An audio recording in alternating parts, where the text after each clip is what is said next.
তাদের কিন্তু একটু আগেও জানা ছিল না যে একটু পরে তারা মারা যাবে। এইভাবেই হঠাৎ মানুষের মৃত্যু চলে আসে। কখন কার মৃত্যু চলে আসে কোনো গ্যারান্টি নেই।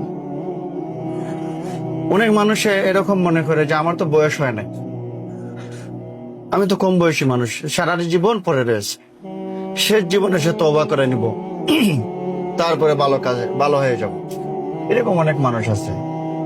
অনেক মানুষ আছে ইচ্ছা করে খারাপ কাজ করে, ইচ্ছা করে সালাত আদায় করে না। তার আকাঙ্ক্ষা হলো যে সে শেষ বয়সে এসে দাড়ি রাখবে, তবলিগে চিল্লা লাগাইবে, তারপরে একটা ভালো মানুষ হয়ে যাবে। এরকম অনেক মানুষের আকাঙ্ক্ষা।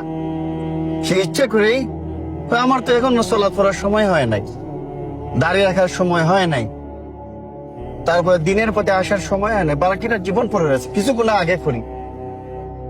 মানে সে যেন আল্লাহর কাছ থেকে গ্যারান্টি পেয়ে গেছে যে সে 60 বছরের জীবন পাবে, 70 বছরের জীবন পাবে।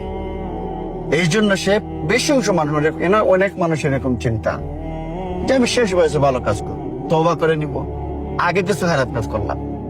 অসংখ্য মানুষ এরকম আছে। কিন্তু আমি আগামীকাল বাঁচবো কিনা এরকম কোনো গ্যারান্টি আছে নাকি কোনো বয়সের কোনো ইয়ে আছে যে না এই লোকের বয়স কম এই জন্য সে আগামীকাল মারা যাবে না, এরকম কোনো গ্যারান্টি আছে?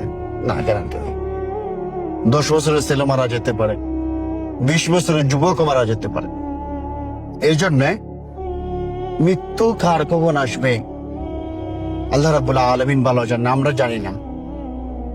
অনেক মানুষ, শত শত মানুষ এমন আছে, হাজার হাজার মানুষ এমন আছে, সে ইরাদা করছে আগামীকাল থেকে চলা শুরু করবে, কিন্তু আজকেই মারা গেছে।